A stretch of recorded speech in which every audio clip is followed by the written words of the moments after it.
Hey guys, what's up? I'm Greg. I hope you guys are ready to unpack and get into some good conversations today. And I'm Jess, and this is our podcast, Baggage Claim. Thank you for joining us. Welcome to Baggage Claim, everybody. I don't know why my arms are in the air, but I'm excited about today. You just threw them up there, man. Yeah, I am. This is our 20th episode. And so we're doing things a little different. Yeah, if you just heard that mysterious voice. Yeah, Producer Michael is at the table. At the table with us. Right. So welcome to Baggage Claim. It's your first time here. It's going to be different from all the other times, and that's completely okay. Baggage Claim is a place where we want to create some conversations and build community around blended families and relationships. And so today we have Michael at the table with us. Mm-hmm. And so it's going to be fun. And we have no idea how this is going to go. No, so yeah, we're going to see. I'm not going to lie. I've not done this before. So, well, I mean, usually in my handy dandy notebook, we've got like an outline. We kind of know where we're going. And what do we have tonight? Like 14 words. Yeah, we have no outline. Yes. It's a lot of scribbles and, but this makes Jess's anxiety go through the roof. But we're my hands are sweaty. We're trying to go. Like literally. We're trying to get into part 2 of where we started last week, where we left off talking about self-care. We're talking about selfishness versus selflessness. And we talked about self-care and self-worth and those things. So we left off last time talking about too, a big chunk of our conversation toward the end was about trading time. And there's always some kind of trade-off if you're trading time for money or whatever. And then we touched on too about how your time is limited. Everybody's time is limited. We don't know how long we have. And so whatever moments we have together are precious. Yes. And then we started talking about, like you said, selfishness versus self-care. And just talked a little bit about that. So we're going to try, the hope is we're going to go in that direction and kind of talk about the difference between the two. Something that you brought up too, because we actually listened to the last podcast. I don't like to listen to them. I don't want to hear my own voice. Ever. Jess actually got mad at herself because you got emotional 3 times. It was just like, just shut up. I would have turned myself off already. I would have. And so I was like, it doesn't happen every episode. That's the first time you've listened to it, though. Yeah, I Episode read 19 it. First time. Yeah, I will read the transcripts, but I don't want to hear my own self. Wow. Okay. Yeah, but something that you said was, if you could ask yourself, are you good at self-care? And maybe kind of do some reflection too about not you personally, but you in general. Or, are you selfish about something that you may not realize that you're selfish about? And that's why we wanted to talk a little bit more about the difference between the two. And just one more thing to cover from last time, you made a really good statement too. You had a lot of good statements. Oh, wow. Yeah, these are the very few things I have written in my book or some things that you said. It was my highlight reel from last episode. It was. Okay. You said, we were talking about the Bible verse about love your neighbor as yourself. Yep. And you said, if I can't love myself well, then how can I be expected to love my neighbor well? And in this situation, your spouse, partner, if you can't love yourself well, how can you love others well? Yeah. And so that's what led us kind of down this pathway, is now we're going to be kind of trying to dive into the difference between self-care and selfishness. Before we dive into them, will you read the definitions that we came up with? Yes. For the 2 separate ones. So it kind of help form our conversation. Talking and kind of picking out what we think. And we came to the conclusion, in our opinion, this is just our opinion. Yes, our thoughts. That self-care is actively taking care of yourself to improve your overall well-being is self-care. Right. Emotional, mental, physical, spiritual, those type things. Yeah. Yes. For improving your well-being. Yeah, overall, yeah. Versus selfishness is to prioritize your own needs and desires at the expense of others. Yeah. Did we have a definition for self-care? We didn't, did we? That's the first thing we just said was self-care. You just said that. Okay. Wow. Nailed it. Thank you, sir. Wow, Can that's we good. repeat the definition of I will be self-care? happy How's that? to. I will repeat both of them. Hey, look at Wow. my face. Okay. Self-care. I'm with you. I got it. You're still not looking at me. I'm trying. Self-care is actively taking care of your own self to improve your overall well-being. That's right. Yeah, just added to that. Oh, my You did. You added to It's a that. great definition. Thank you. And then, you ready? Mm-hmm. Selfishness is to prioritize your own needs and desires at the expense of others. Gotcha. You feel good about it? I'm good. Okay. Can I kick off the episode though? Well, we've already kicked it off, but We are. I don't We're even know in it. what You you can call move us to this. the next section. Second kick. Segment. This is the Yeah. second kick, maybe. Second down. Halftime. Second halftime already? Well, it's not. No, it's not halftime. It's, So we're on the slow. second. Bro, We're, man, this is a No, short no, episode. we're no, not second done. down. Okay. We're 4 minutes in. Yeah. Oh God, I forgot what I was going to say. Oh, life has seasons. Yeah. Yes. Can we agree about that on this around the Absolutely. table? Yeah. And some of those seasons are We've mentioned seasons several times, but There's winter. And winter's coming. winter is coming. Winter's coming. And so Game then of there's Thrones. Oh my God. and so then there's right now summer and it's just hot in Georgia. We had spring where it rained and it's very stormy. You know, we got fall, which is the best Fall time is of the coming. year. It is the best by The far. best time of the year. Do you We're realize? gonna have fake fall towards the end of August, 1st of October, and then it's gonna get hot again. Do you realize it's July? It's July. It's First. July. Yeah, July 1st Yeah. today. We're recording. This will come out next week. Mhm. And so next month in August, we will be watching college football. That's Heck, amazing. yes, let's go. How awesome is that? It's a blessing. Anyway, seasons. That's when all is So right in the world. Sometimes we have good seasons. Sometimes we have Mhm. rough seasons. Life is all about hills and valleys. Valleys are sometimes fun when there's cool rivers in them. Sometimes there's not. And sometimes there's mountains. And so we're just going to be straight up honest tonight. Uh-huh. I am, at least. I hope you Yeah. guys choose to. And just share where we're at in life. And sometimes it's not pretty and it may be, I don't know. It may not be rainbows and butterflies. It's unfun. But it's not fun sometimes, but we're just going to be real with it. So So, are we all good that with to say, we're in a valley, honey. Yeah, there's some daisies in this valley, but Mm-hmm. yeah, we're in a valley. Mm-hmm. So, but we have Michael.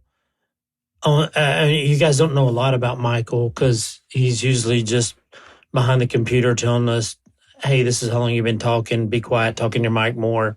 Stop moving, Greg. Stop doing these things." Mm-hmm. It's usually what Michael's job is. So, Michael, tell us just a little bit about your journey. Quick synopsis. That's so people know. Well, first off, speaking of valleys, I feel like I'm in a valley right now. It's interesting because different seasons of life, like in ways I feel like there's a valley, in ways there's not. And so now I'll say that and we'll speak more to that. But start from the beginning, well, maybe not the beginning, but I've known you for That's a good question. 5 years now? Yeah, I think it's about 5. 5 or 6 years. Yeah, Yeah. Yeah, right. Well, about 5 because it was right after COVID 2020. that's everything. right. Yep. Yeah. So you came on staff at the church where I was working, and actually we got paired up like your first week on staff. Yeah, it was weird. They just paired me with. They're like, "Hey, we're going to pair people up." I didn't know anyone Well, there. and they called it others, which the mindset is get with the other person that you're with, and just do ministry together, do life together, do work together, do everything. And you guys chose to do a book together. Yeah, we did. So the first thing, I remember the first day we immediately we walked across the street and went to that, what is it? Burger and Shake 3, yes. I think is the So name of good, that though. restaurant. And it was so good. We got the Korean dumplings and probably a Philly cheesesteak, which is like the weirdest combination you can possibly get at a restaurant. Delicious though. But it was all good. And yeah, we went through a book. And then a year later, I think we went through about 8 books that year. Yeah. That became and y'all's thing. It really did. Mhm. And we started doing coffee all the time. And so one just kind of connected big time over that. But in that time, I had been in full-time ministry. Not all of it was full-time, but at that point, about 6 years at that point when we had first met. and I do worship. That's kind of the world music I'm in. Done that, and kind of my life was in a crazy, awesome season. Just up. I had great mentors in my life. You being one of them, just kind of growing, learning, and just working through life circumstances. It was a good time for both of y'all to come together. How we got together, and we just clicked. It just and I feel like, and I know I can speak for me, but having that mentor, having someone in your life that you're consistently meeting with, and in that season, I had like 3 people that I was doing that with, and it led to a tremendous season of growth, a tremendous season of maturity in my own life and in leadership, but also how to know people better, how to lead people better, that kind of thing. And ended up meeting a girl. She joined my small group, and we got married. And shortly after, it wasn't even a year, and she just kind of decided it wasn't for her. And so now about 2 years ago, I ended up getting divorced, which is crazy. That was 2 years ago. That's crazy. I remember walking. Not feel like it was 2 years ago. Yeah. And that was another thing. I felt like God brought us not the reason, but another reason He brought us together is to walk through that with you. Yeah. And so it was sad. It was sad for both you guys, for you, it's just tough. Yeah. And you've become a part of our family. Oh yeah, very much so. I'll gladly be called a peck. I'm very grateful. Careful. But, there's some rough pecks out there. So. Fair. Maybe I don't know that side of the family. But no, very, very grateful to have met y'all, have y'all a part of my life, be a part of y'all's life, watching Georgia games. I'll say this, you have turned me. I have never been a college supporter of any college. Yes. And I will say now with confidence, I'm a Georgia football fan, big time. So. Absolutely. Many nights over here at y'all's house watching football games. But no, just going back to the whole hills and valleys, seasons of life. I think probably the biggest thing for me is once I recognized seasons, it was a lot easier for me to navigate them. Gotcha. It is helpful to keep in your mind that you're not stuck where you are. Yeah. Because I think some people might get stuck. Yeah. Oh, no, absolutely.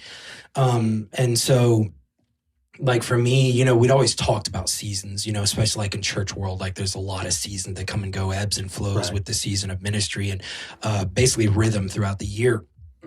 And I never really, it's not that I didn't take it to heart, but I didn't have like a tangible on my personal life when it came to seasons. And man, when I had that hard season of my life going through divorce, it was evident that seasons turned for me. Yeah. And yeah, it's not easy for sure. But yeah, I'd definitely say it's not easy going alone. No, not at all. So that's a little bit about me. And I know we're just kind of seeing where it goes tonight, but yeah, a little bit about me. And I'd say this, if I were to say any one thing about seasons is don't go about seasons alone. Don't. You've always got to have people to run with you, work with you, especially when you're getting tired and you're rough and beating yourself up. Because it happens. I mean, we all have that inner voice that we speak to ourselves in, and there's always something like that. But don't go it alone. Be open, be vulnerable, share. I mean, Greg, I think I've shared more with you about my life than I have anybody else. Maybe outside of some of my brothers, but no, be open and be real with people, because when there's people who have your back and want to help you succeed, that you can follow criticism, you can follow advice, and it changes a lot in your mental and emotional state. Well, sometimes it's good to know you're not by yourself. It's like, well, dude, and sometimes it's just simply knowing you're not by yourself. Like I remember there were many times I just didn't want to be at my house. I didn't want to be alone. I just didn't want to really do anything, but I also didn't want to do anything either. Like I had no desire to go out or do anything. Were you feeling indifferent, Mike? I would say I was very much so feeling indifferent. Jess, I think that's an excellent way to describe that. Thank you. It's not a feeling. Indifferent is not a feeling. For those of you who don't know, we had probably about a 20-minute debate. And it's probably Michael and Ashley in on it. Yeah. It's actually probably even recorded because I was ready to start. Yeah, and, we phoned a friend. Discussion on how in different emotions when we talk about emotions. I feel like Michael was feeling indifferent. I was very much so feeling indifferent. But no, I would just invite people over that, or we'd go to the driving range, or we just, and we didn't even have to talk about what was going on. Just simply to be able to be in community with others was I do remember, even in that time, if you're in your office, sometimes I would just come in there with my computer and just sit down, and I'd be working on something, you'd be working on something. And sometimes we wouldn't talk. Sometimes I'd just sit in there. And so, you know, just because I know when I walked through that, just knowing that you're not by yourself is a huge, huge part of that. And so, in a relationship, like, even just in any relationship as a spouse, sometimes you look at, even when you're married to someone, you feel alone. Sometimes like I'm on this journey by myself, and you forget, no, you're not by yourself. There's somebody here with you. Yeah. That's here to help you through that. You know, it's an interesting concept. And you guys may look at me like I'm stupid, but this is how it works for me. Like, the bigger mountains you climb, the more technical, the harder they get. A lot of times when they're technical, you climb with partners. You have climbing partners, and you're roped in together. And there's a good distance between you. So and you're roped in together. So you're usually traveling across crevasses or ice or hidden ice things. And so somebody could fall in. And they're a couple 100 feet deep. And so no big deal. Yeah. So you're roped into a team member. Gosh, no wonder you used to climb so much. I just heard you say the word crevasse again. I never knew that was a word until I met Greg. The idea, okay, we're getting sidetracked. Okay, the idea is that if you fall in, I stop us from going all the way out, and then we self-arrest. It's just it's a way of protecting each other. Safety. Yeah. And the more you have, the better. You want at least probably 3 or 4, because sometimes 2 people get pulled in, so you got the other. Anyway, it reminds me because when we were on Rainier going up, and it was dark, and I remember it sucked. It was so cold. It was dark, and I was just praying the sun would come up, which we were a long way from that because it's like midnight. And my rope, if I looked ahead of me, my rope just disappeared into the darkness. Oh my gosh. But then when I turned around and looked backwards, my rope just disappeared into darkness. And I felt so alone, but I knew there was somebody tied to the front of that rope and somebody tied to the back of that rope. And it's like, no matter what, I always knew I wasn't by myself. And so I always try to look at my journey in life, either with my wife and spouse or even professionally, like, hey, don't go alone. Yeah. Go with somebody. So if you do fall, you do see there's a hidden crevasse, or there's something hidden that you don't see, you fall in, there's somebody there to help. And that's what that's for. And so it's a really interesting concept for how we live life. We just don't set ourselves up that way somehow. We silo ourselves, I feel like, into just life, because when you get married and you get a professional job and you're doing your job or you're doing your thing, you come home, it's like, how do you meet people? Where do you meet people? Like, where do you hang out? Like, where do you find a mentor? Where do you find somebody that's going to walk beside you and, in those situations? And if it's not at work, then where are you finding them? And so it's kind of a difficult thing sometimes to find that. So, and also I think, and I just, hearing your example like that reminds me so much of some of the things that I walked through over the past few years is, you may not see them right away, but the rope is tied. You may be walking through a valley. I mean, I know there were multiple times that I did call you, whether it be random, whenever, just to be like, bro, can we just, I remember immediately one time I called you at like probably 7 p.m. and I was like, bro, I need to talk to someone.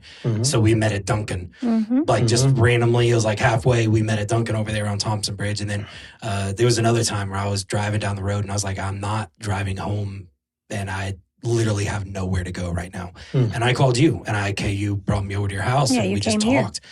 And, but there were also numerous times that I didn't call you as well. And it's not to say that like, oh, well, I shouldn't have, or this or that, or should have, but it was one of those things where it's like, okay, I know where I'm at. And I know where I'm at's not like in a great place, because there was a lot of things I was wrestling through, struggling with, just pain that I was walking through, brokenness. And it was one of those things where I knew it was there when I needed it. And it was like, okay, it may be bad now, but I can work through this. And I think that mentality in of itself helps you pick yourself up more. But it also knows that, okay, well, when it's I know it's going to be there when I'm falling. I can still walk a little bit now, so I'm going to keep walking. Yeah. And I remember that also in that, going back to what you were talking about before with the self-care versus selfishness, there were so many things that you spoke into my life that were helping guide me towards self-care versus selfishness. That's what I was just thinking in my, you know, read my thoughts. Because it could have been very easily for me to just shut everything else down, with what I was going through, to not care about anyone else, to just do my own thing and be like, no, it's just me. And in reality, there are some ways I did that. But and I hope and I pray it didn't come at the expense of others. But when you're healing from something like that, it's okay to be a little selfish to make sure you're okay. But the thing is, and I remember this, like, it was in one of the things you said just a minute ago, you're talking about when you're climbing up, the bigger the mountain, there are more technicalities there are. A lot of times we can do things on our own, but if you had experience and knowledge of someone else who's walked through it, they know a lot more about the technicalities. And you can walk through things a lot easier because you're not consistently failing because you haven't gained that experience yet. Yeah. And I remember there would be days where you would just talk to me and say, okay, hey, this is, you're venting, you're going through this thing, but what are you doing this week for you? What are you doing this week that's fulfilling for you? Or it was, okay, who have you met with this week? Like who of your friends have you gone and intentionally just hung out with? Yeah. And I remember because that was probably one of the biggest turning points in my life, because I lived in the same house for about a year after that I was in when I was married. And I was like, I want to get out of this place. I want to leave, but I wasn't in a place to do that. And so it was like, if these memories that are haunting me of this place, they've got to be replaced. They've got to be replaced somehow. And it was from what you had said, like, what friends of yours are you actively trying to go hang out with just to have a social life right now? And I remember I called like 6 of my good buddies and was like, shoot, we're going to order pizza. I got a hot tub and we're just going to watch whatever and hang out in the hot tub. Yeah. Eat food, hang out, and whatever it is, play video games. And I remember because for about 6 months, we did that like every week. Yeah. Me and a good group of friends, RJ, Brian. That's awesome. Preston. Yeah. Josh, a bunch of guys just come over.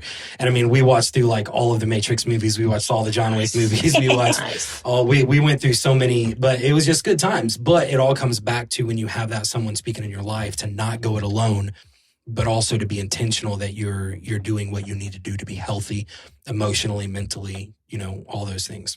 So self-care for you wasn't just you.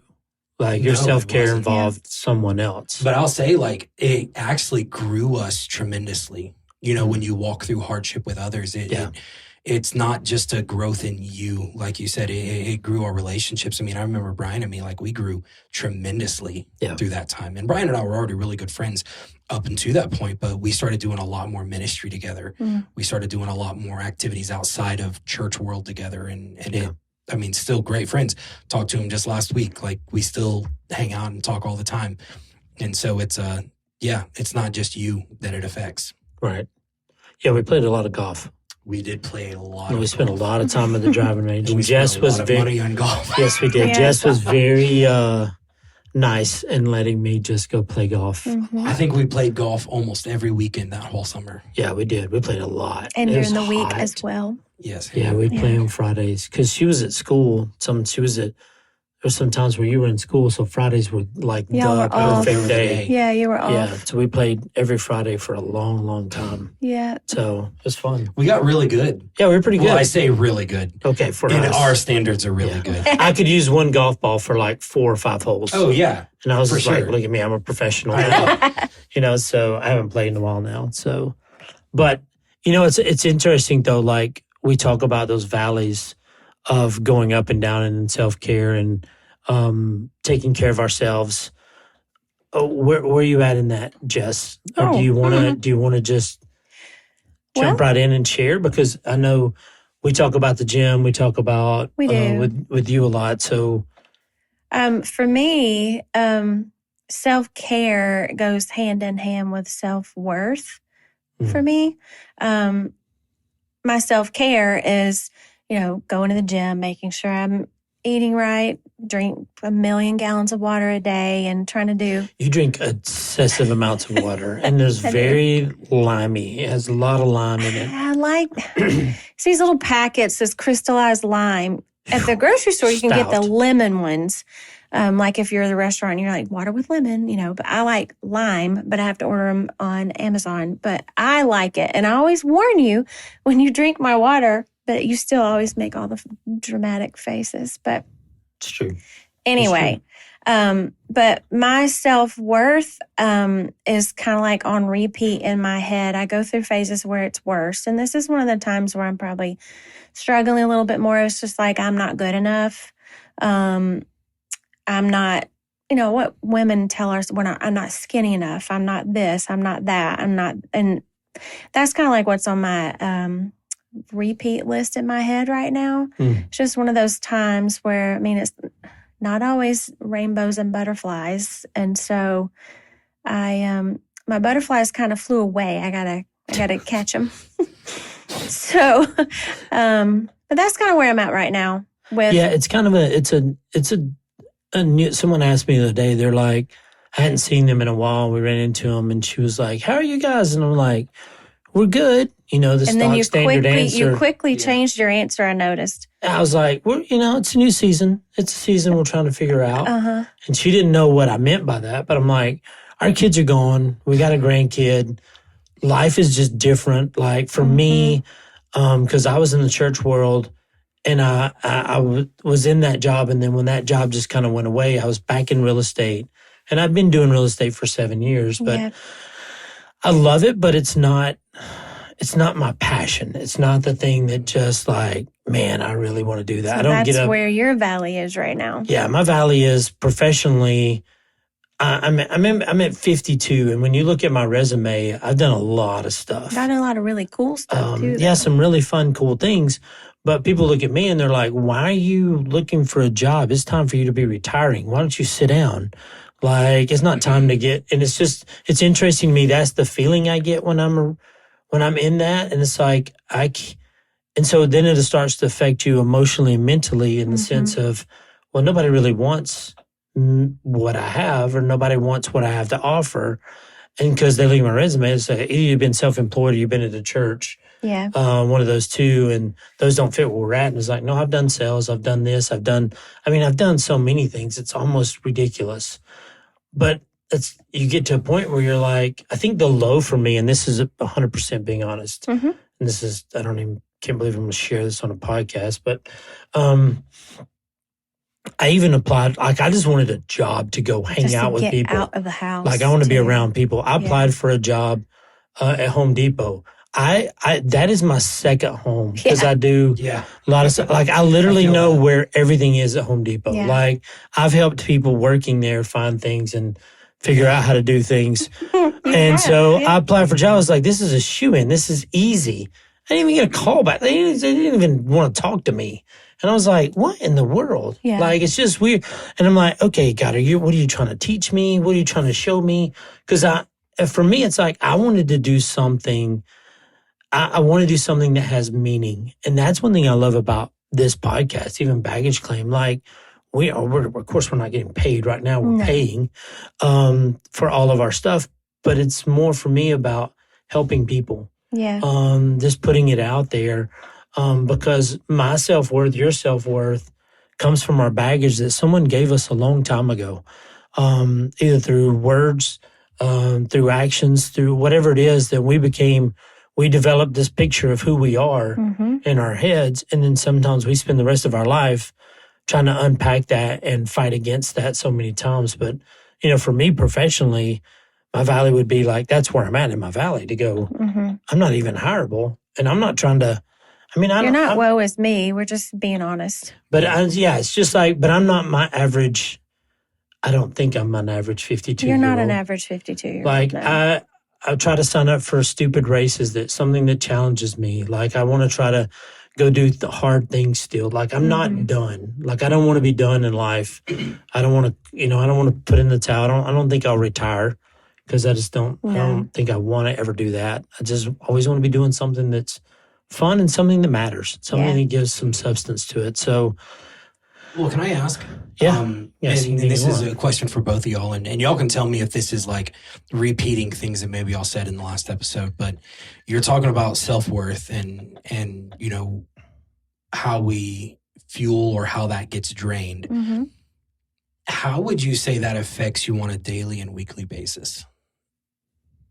Where your self-worth is? Individually or as a couple? Because that's Well, and or both. Too, I mean, my immediate thought is individually, but I Yeah. can understand like it probably plays a big part more so. mine affect, like, I'm a people guy. I get energy from being around people.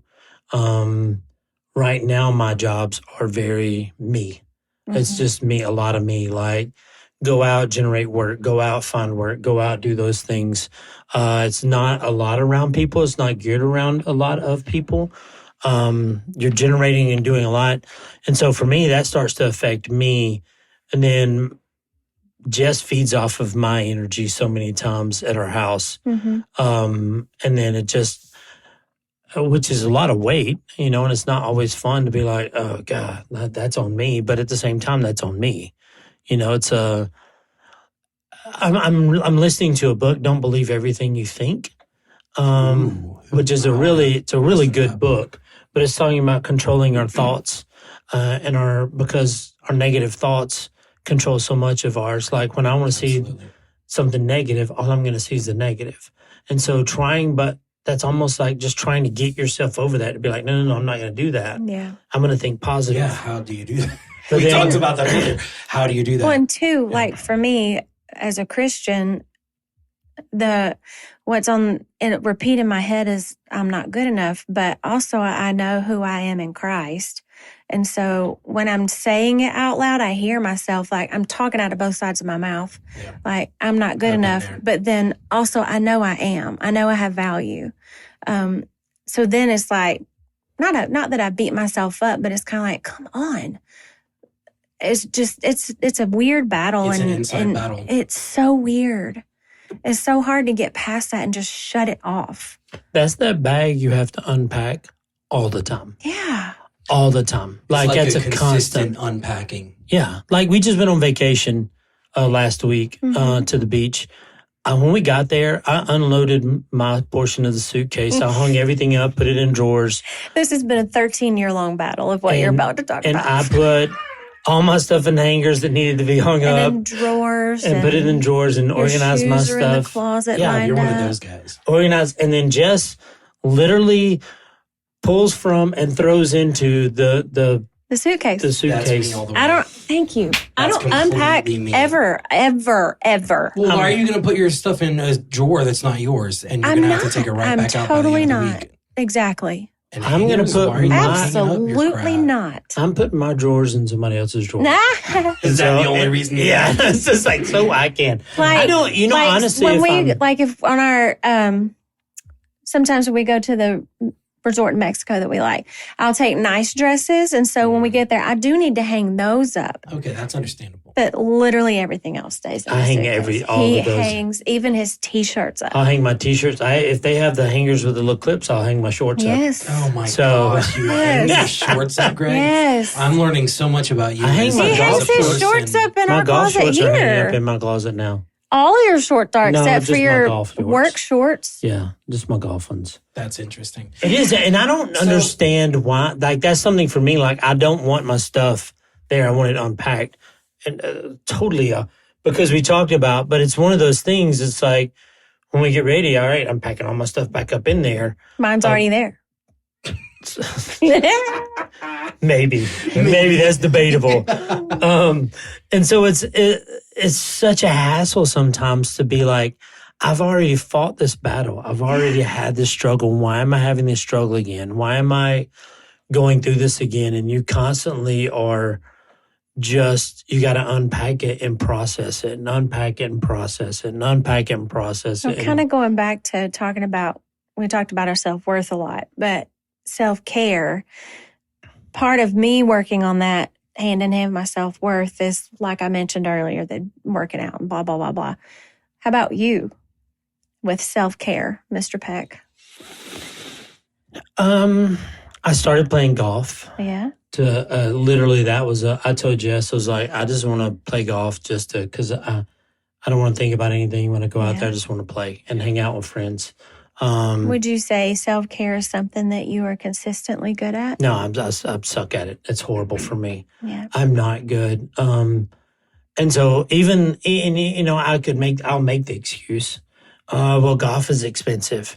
But when money was tight, we would just go to the driving range and spend $10 and hit for hours. buckets of balls. Yeah. Because we just go on the chipping and we would hit balls, and then we'd go over and just chip and do fun little chipping games. And I don't know. I always find a reason not to. Sorry, I just snatched my mic. I always find reasons not to, and I don't know why. What drives you to do it though? Like when you do, because I'm sure you've looked back in seasons of your life. What drives you to do it? Man, that's a good question. And I say that, and you may not have an answer right now, and that's fine. But like I say that, and honestly, right now in like my season of life, like I feel like I'm in a valley, and I've been in a valley for a while, and it's like, why am I not out yet? You know, and on like today, this week, like these are thoughts I've had. Like, okay, why are you not out yet? You're not motivated to do these things, and that's even why I ask, you know, like how does that affect your day-to-day life? Because like for me, my self-worth tremendously affects my day-to-day life. You know, there's areas in my life where I'm extremely confident. I know what I'm doing. I've got a ground to stand on, and I can move forward in that. But when it comes to like some areas of my personal life, emotionally, mentally, and some of the things I'm doing in personal growth in my own life, whether it like be with my house, my property, things like that, where it feels like I'm not getting where I want to be, or where it feels like I should be. And so I can be very hard on myself for that. You know, whether it be timing or whether it be that I get to a weekend and it's been a crazy long week, whether it be with work and or family or everything else that's going on. And then I'm like, shoot, it's Saturday. This is like my one day off. The last thing I want to do is go work on something to build my own life. Yeah.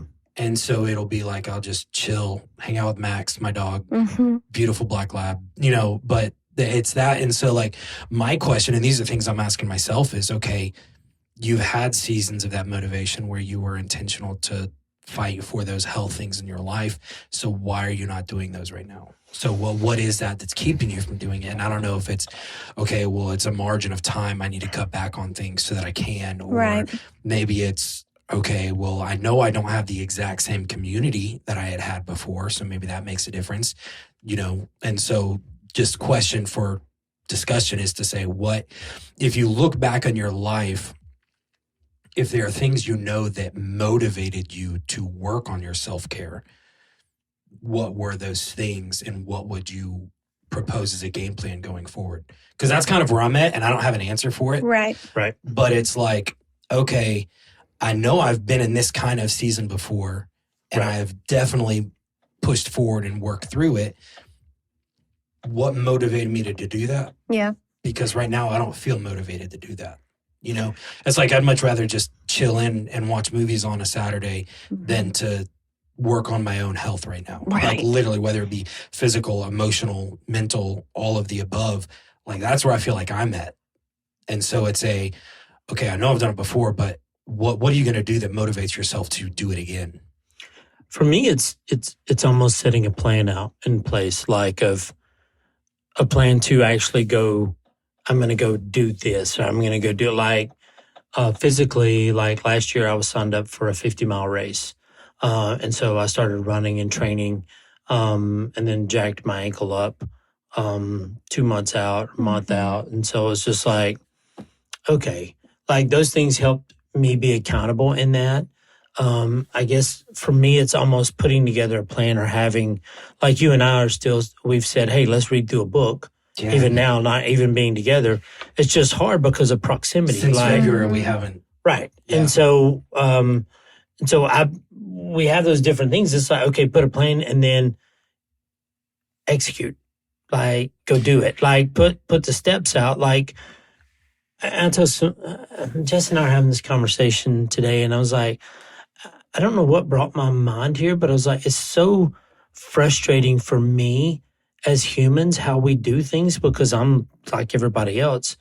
Like, we only make a change or we only do something when the pain becomes so great that we want change. Like, we don't really work on our marriage. Like, we don't really want to listen to baggage claim and go, man, I hope I get a good nugget that's going to make my marriage better. Hopefully you are. Hopefully you're listening to that, thinking it. Hopefully you're not going, okay, things are on fire and I'm looking for a bucket of water. But a lot of folks do wait till it's too broken and then try to fix it rather than kind of looking at signs along the way. Or like even this conversation we're having now was like, yeah, things are not sunshine and rainbows. It's not, we're not on fire either, but it's just kind of like, we need to identify where we're at and figure out how to move forward. But as humans, like, we don't go on diets until we realize we're just too fat or we're unhealthy and we want change. We don't, we don't make change. We don't start looking for help until we've destroyed things. Yeah. And so it's almost like, why do we have to wait there? Why can't we put together a plan? And I'm saying this as I'm looking at myself, thinking I need the same thing to go, okay, I want to be here. Like, right now I have 3 opportunities in front of me, 3 decent opportunities, not 3, 2 really good opportunities in front of me. I'm not sure which ones I want to go full on into and put all my eggs in that basket. And so therefore I feel like I'm that truck stuck in the mud. Mm-hmm. And every now and then I go, I'm going to hit the gas, and I hit the gas and just spin the tires. Mm-hmm. And I'm like, because it's not a consistent effort in that direction of what I want. So it's almost like, put together a plan, Greg, for where we want to go, and then let's execute and let's start day by day and move forward step by step and get somebody to go with you. I'm to the point in my life where I don't want to do things on my own. Yeah. Like, I want to go on adventures. I want to go still climb mountains. I still want to go see parts of the world that I haven't seen. I don't want to go do it by myself. Mm-hmm. I want to go with someone. And professionally, wherever I'm at in my life, I want to go with people. I want to be with people in this journey because, we're getting one shot at this. Yeah. This is it. I think rewinding a little bit on what you said connects with me a lot because I've been asking these questions. All of these are questions I've probably been asking myself over the past month or 2 that I've not had answers for, to be honest, and not had people to talk with yet to be able to flesh some of these thoughts out. But you said something, schedule it and do it. Just do it. Make it happen. And I remember that because when it came back to us playing golf, first off, we saw each other every day because we worked with each other. Yeah. But I remember there were numerous times where we didn't have time to do it. Mm-hmm. And we still planned something out a month in advance. Yeah. Because we're like, if it's not on the calendar, we're not doing it. Yeah. Because life will get busy. Life will take you away, pull you, distract you from all sorts of other different things. But another thing you were talking about brought up another thought, because we can very easily sit aside and I'm just being brutally honest because this is where I feel like I've ebbed and flowed with this specific concept over the past 2 years. And it can be healthy to ebb and flow, but it's this. There was a book we read, and I don't remember which one, who it was, but I remember also talking about this in my counseling at the time was, if I am coping with where I'm at, I am not thriving. Because coping and thriving cannot coexist. Wow. And so for me, it was, okay, there was a lot of mental things I was going through, mental battles, just especially with my divorce. I remember there was a lot of things I had to distract myself from that so that I didn't have to think through things that were going on. But I remember there was a very evident and clear time in my life where I was like, no, I'm not going to distract myself from this thought. I'm going to process this thought, think it through till its end, complete this thought, and be done with it. And it's not to say those thoughts didn't come back to my mind, whether it be a self-reflection or anger and frustration of circumstances that I was a part of. It was, even when they came back, it was like, no, you've already wrestled this thought. You don't have to spend any more energy on that. You don't have to spend any more of your own personal capacity of margin and your emotions to do that. But I feel like right now it's actually hitting me in the same way, but a completely different aspect of my life. Time, emotion, things like that. Where it feels like I do, because I do. I'll get to a weekend and I'll be like, shoot, the last thing I want to do is do anything I just want to be alone. Yeah. You know, which can be really, really great Mm-hmm. and can be healthy. It's not a great place to stay. Yeah, no, exactly. On the flip side, it can also be very unhealthy. And so one of the biggest life-changing things for me was being able to start turning that key, even slowly, even if it's one thing a week, even if it's one thing a day, whatever that is. Mm-hmm. But yeah, no, I think we need to schedule a golf game is what I'm hearing. Jess, I don't know if you I'm for it. are getting that, but I'll just go pick up the grandbaby and we'll go hang out. All right. So here's something I think would be interesting. I just had a thought. Oh boy. Yeah, this could be, why don't we lay out something like, because this is kind of a different, there's really no unpacked portion of this, I don't feel like. So why don't we go around the table and say, here's one thing I'm going to do to move forward, to take a step forward from where I'm at now to make me a healthier person. Was the one thing. I love this. Let's go. And so I have one, and I'm going to say it, and I hope every single person that listens to this podcast who follows us on socials holds me accountable for this, because saying it out loud maybe is kind of a way for me. I started this thing about 10 years ago that I wanted to share with my kids, and it was called 40 by 40. It was the 40 life lessons I've learned over the 40 years of my life. And some of them were really fun. Some of them, they all have a story attached to them. But I was writing them out. And FYI, everybody, I suck at writing. I'm not very good at it. You're a good storyteller. And so that's how you write it from that point of view. So the ones that you did write were great. So my thing is, I'm going to start posting to my Instagram and my TikTok. And I'm going to do, since I'm now 50, I'm going to do my 50 by 50. Oh, gosh. And I'm going to record my stories and share them instead of writing them. So you can log on and hear a story. Like one of them was called Silver Dollar Living, which is when, and God, it's going to be hard for me not to be emotional in some of these, but when I lost my nephew, 18, to a car wreck and had to do his funeral. There's some that are just like the very first time I ran my half marathon. Stories of is Bigfoot real? Like there's just, some of them are fun. Some of them are about building businesses, where I've come from, what I've walked through. But that's one thing I'm going to do, because I felt like I wanted to do it for any other reason than just to have it out there so my kids, if they can't read it, they can watch it, because once it's out there on social media and in the world, it's always there. And so it'll just be something for me that I think will be fun and good for me to just flesh that out, that I've been wanting to do, and I just haven't done it. So there's nothing behind it other than just sharing my ridiculous life. So I'll follow. Okay. Good, because I don't have anything. Oh, you're saying I'll follow the social media account. I thought you were saying you're going next, because I'm 47 and I've struggled with negative thoughts about myself my whole entire life, and I don't know how to stop that, just to be completely honest. What if you read a book that helped change that? Like, what if because you're a reader in the summer, what if you read a book, you went and found a book that was about the way you think, or changing the way you think? I mean, that's the crazy part about our minds. We get to control our thoughts. Yeah. We get to control but then we just don't.